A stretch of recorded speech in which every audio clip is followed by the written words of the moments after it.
القرآن الكريم هو دستور هذه الأمة، ومنه تستمد عزها ومكانتها. ومن هذا المنطلق جاءت هذه المسابقة لتكون منارة تشجع العسكريين على حفظه والتخلق بأخلاقه.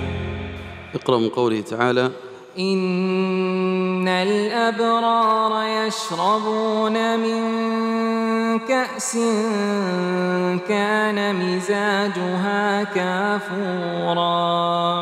إن هذا القرآن يهدي للتي هي أقوم.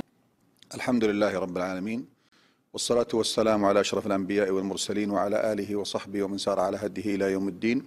الحقيقة من أبرز الأهداف لهذه المسابقة هي تشجيع العسكريين في جميع الدول الشقيقة والصديقة على حفظ كتاب الله ومدارسته، وبيان معاني القرآن الحقيقية من خلال الندوات ومن خلال المحاضرات ومن خلال هذه اللقاءات.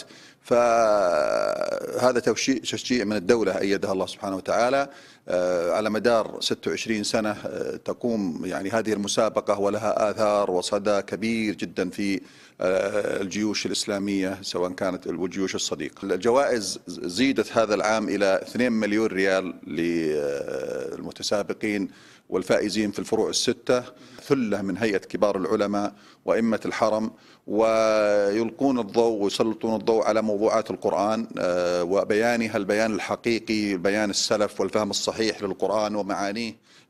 ستتوج هذه الدورات وتتوج المسابقة بمكرمة من صاحب السمو الملكي الأمير خالد بن سلمان الله حفظه الله، والداعم حقيقة لنا في هذه المسابقة بتوجيه من مولاي خادم الحرمين وسمو سيدي ولي العهد. إنه لمن الاعتزاز وعلامات التوفيق أن نجتمع اليوم على مائدة القرآن.